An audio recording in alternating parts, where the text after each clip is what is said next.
সালসাবিল, আপনাকে সালসাবিল নামক ঝর্ণার পানি খাওয়ানো হবে। এভাবে বিভিন্ন ধরনের ফল ফলাদি, বিভিন্ন ধরনের খাবার আপনার সামনে আসবে, আপনি খাইবেন। কেননা আল্লাহ বলবে আমার বান্দা পৃথিবী থেকে আসতেছে।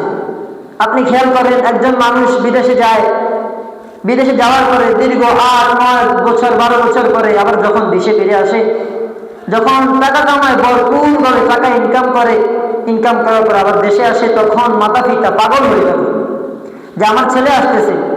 গর্ব করে বলে আমার ছেলে আজ 10 বছর পরে আবার দেশে ফিরছে। বিভিন্ন রকমের খাবার, বিভিন্ন রকমের আইটেম তার জন্য রেডি রাখে। এজন্য আপনি আর আমি যখন ঈমান নিয়ে পৃথিবী থেকে যেতে পারবো, তখন আমার আপনার জন্য আল্লাহ তাআলা এরকম একটা স্বাচ্ছন্দ্যময় বাড়ি তৈরি করে রেখেছে। কিন্তু যখন একটা ছেলে বিদেশ যায়, আবার তার কোনো সমস্যার কারণে সে কয়েক মাসের মধ্যে দেশে ফিরে আসে, তখন মাতা পিতা আফসোস করে বলে কি কুলাঙ্গার সন্তান জন্ম দিয়েছি আমি, কেমন হলো, এত টাকা খরচ করে সুদের উপরে টাকা নিয়ে, ঋণ নিয়ে তাকে বিদেশে পাঠাইছি, সে আবার ফিরে চলে আসতেছে, না কোনো ইনকাম, টাকা যেগুলো দিয়েছি ওইগুলো তাও ধ্বংস।